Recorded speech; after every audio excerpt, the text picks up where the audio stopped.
کراچی میں ٹیم کی پرفارمنس ہمیشہ اچھی ہوتی ہے. ہماری قوم بہادر ہے, جو ٹھان لیتی ہے وہ کر کے رہتی ہے. قومی ٹیم کے کپتان محمد رضوان کا تقریب سے خطاب. بولے آپ لوگوں کو ٹیم کے حوالے سے مثبت سوچ رکھنی چاہیے. ہار جیت کھیل کا حصہ ہے, قوم کی دعاؤں کی ضرورت ہے. کراچی ہمیشہ سے پاکستان کے لیے اللہ کے فضل سے رزلٹ میں بہت اچھا رہا ہے. تو امید انشاءاللہ کہ ایسا ہی رہے گا جس سے میں پاس میں تھا کہ ہمارے پاس رزلٹ آتے تھے پاکستان ٹیم کے لیے. اور انشاءاللہ جو نیکسٹ میچز ہیں ہمارے لیے آپ لوگوں سے دعا ہے, آپ لوگوں سے ریکویسٹ ہے کہ آپ لوگ ہمارے لیے دعائیں کریں, ہمارے بارے میں نہ ڈریں, پازیٹیو رہیں ہر ٹائم. اگر ہماری بیٹنگ ہو تو دل میں کبھی یہ خیال نہ لیں کہ ہمارا یہ پلیئر آؤٹ ہو جائے گا, یہ پلیئر آؤٹ ہو جائے گا. جب تک آپ لوگ ڈرتے رہیں گے تو معاملہ ویسے ہی ہوتا ہوا رہے گا. تو ہماری قوم تو بہادر قوم ہے, جو بہادروں کی طرح پھر ذہنوں میں بھی بات سوچو, اور جو مجلس میں بیٹھے ان میں بہادروں کی طرح باتیں کرو.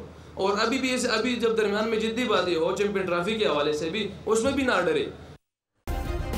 سبسکرائب کریں اور بیل دبائیں تاکہ کوئی خبر رہ نہ جائے.